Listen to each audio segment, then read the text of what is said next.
12th. Just to give you a short time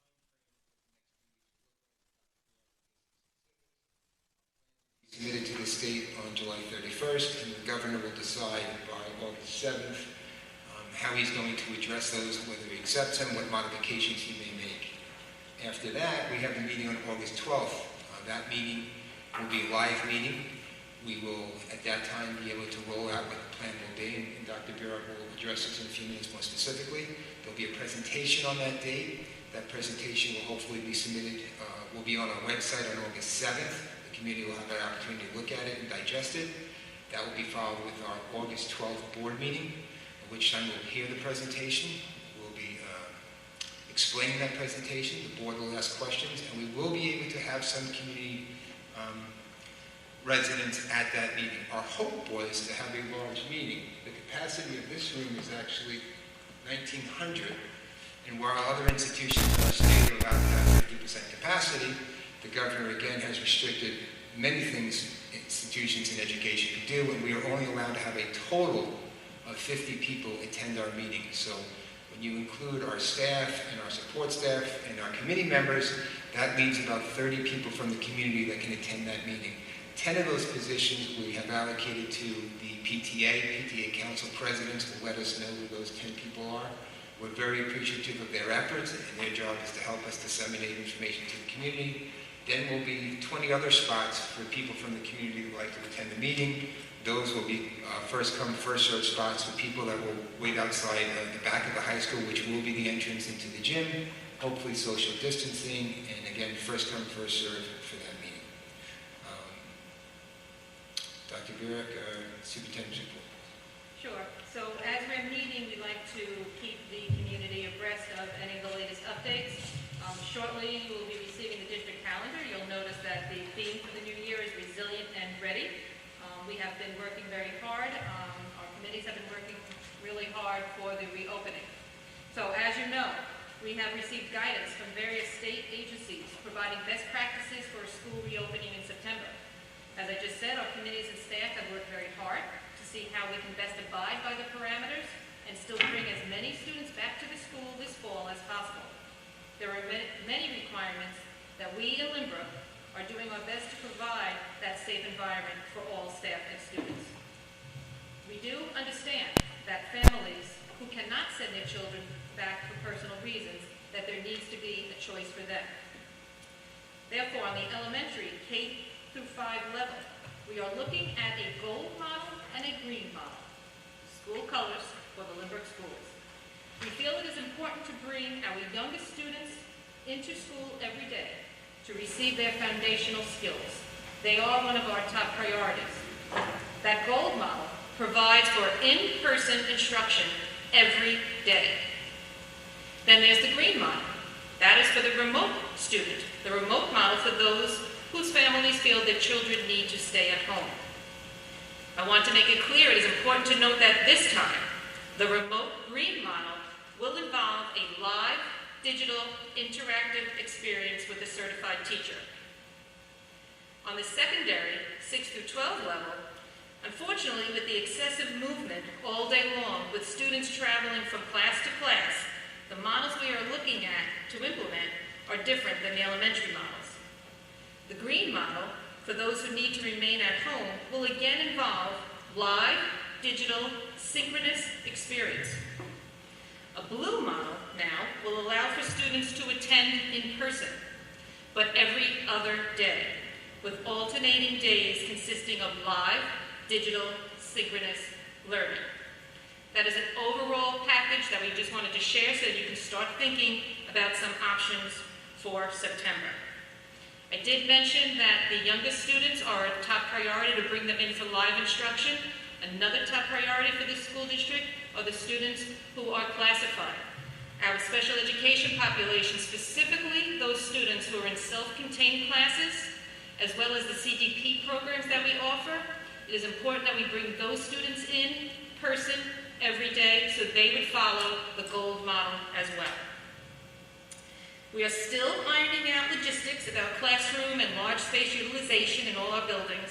We're still reviewing scheduling and the delivery of courses in our buildings. We are currently finalizing our health and safety protocols. we are able to share with you that our students and staff who serve our students come first, and that is driving all of our decisions. However, as Mr. Belmont just said, by the end of the day, on July 31st, we must submit a general template plan to the state. That plan will be made available on our website, along with detailed protocols with regard to health and safety, transportation, child nutrition, facilities, among others. All of those protocols will also be made available on our website after the plan is submitted.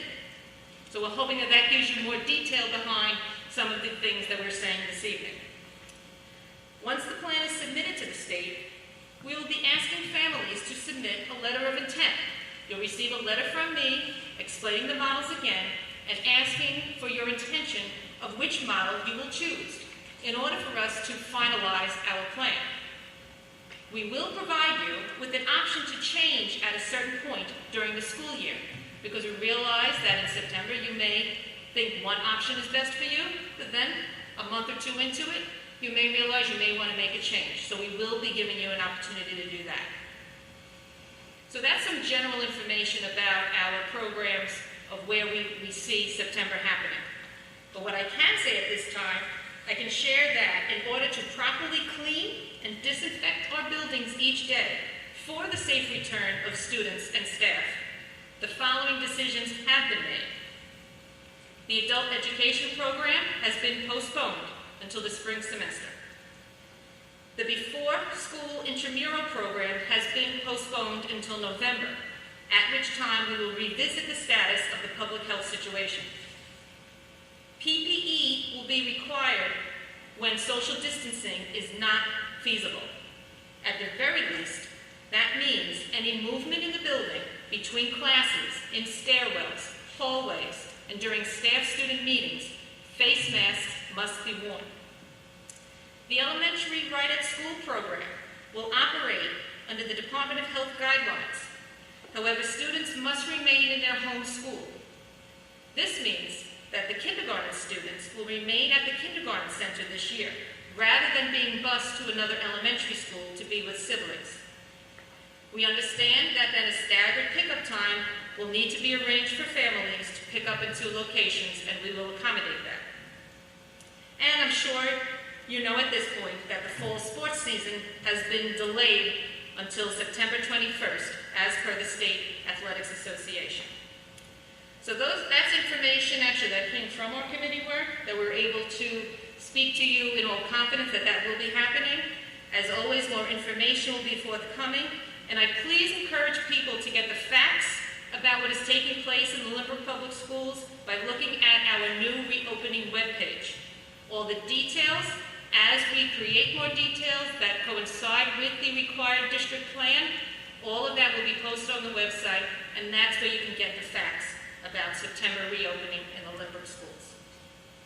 And I think that Dr. Vallekis would like to also make a statement as a follow-up to the mental health survey that was just recently released. Thank you, Dr. Garrett. Based upon some of the feedback that we received, I would like to clarify a few things about the latest mental health survey. I understand that some parents and students were hesitant to include their names on the surveys, and I apologize for not framing those surveys better from the start. First, let me assure you that it was never our intent to share any names with the committee as a whole. Only numbers will be reported. Second, the committee thought that it was important that names were included so that they could be given to Lori Mitchell, our Director of Guidance, and our appropriate support staff in order to quickly identify which students may need us to keep an eye on them, who wants direct support, and who our support staff can reach out to if they need more information. These goals could not be accomplished anonymously, and we know that based upon our experiences in the spring, we must do a better job to address our students' social and emotional well-being in order for academic learning to take place. As far as those that are still hesitant to submit the survey, please understand that we are all working on the assumption that we need to support all of our students during this time and expect to find and address other children's specific needs as well. On a final note, I'd like to thank all the members of the subcommittees working on the reopening plans for the countless hours they've dedicated to creating rich and meaningful learning experiences for all of our students come September. Thank you. I did just want to follow up on that. I appreciate you addressing some of the concerns that some folks had, and I hope that puts those concerns, in some context. But I thought that was a really great effort on the district's part. Folks who regularly attend meetings know that a lot of last year was spent discussing the mental health of our students and providing services and outreach to meet the needs of our students. And I thought this was an important, necessary step in that direction. And I certainly hope we're going to continue to reach out and try to make those contacts with those students, because especially in times like this, I think it's even more important. So despite, maybe a little hiccup, I think it's necessary, and those kind of outreaches need to continue. And I just want to say that the information that I presented tonight will actually go home in this Friday's weekly bulletin, so people will see it in print. There will be communication from the district to the community in writing. Thank you, Dr. Gurek. Anything else on the board? So as we indicated, and I think I speak on behalf of the whole board, when we tell you how much we appreciate the effort of yourself and of your staff and of the committee members. This, we're well aware, has been nonstop since March. There has been no break. We went exactly from remote learning to finishing the school year. Board members themselves constantly reading, staying up to date with what's going on. We went right from trying to get our school year done last year, right to plans for reopening this year, and there has been no break, and we know there will be no break on this. So we greatly appreciate the effort of all those involved. It's a shame that from Albany we have not gotten more guidance, that Albany has not provided us more information until the last minute, but that's the situation where we're at. So I think we can understand that our ability to improvise and adapt will be very, very important as we move forward. So we look forward to the information on the 31st. After that, as I indicated, and as Dr. Garrick indicated, Albany, the governor's office, will decide what we can or can't do and how they will respond to our plans by the 7th. At that point, there should be information posted that pretty much lays out the plan, but on August 12th, that will be the time where you will hear the information, exactly what's going on.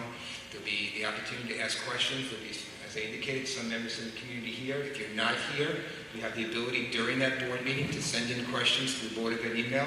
Those questions will be addressed. I am very confident the comprehensive nature by which this administration and its committees has addressed this issue. By the time that presentation is over, the board members had time to ask their questions. All the information will be there. And keep in mind, we understand how difficult these are.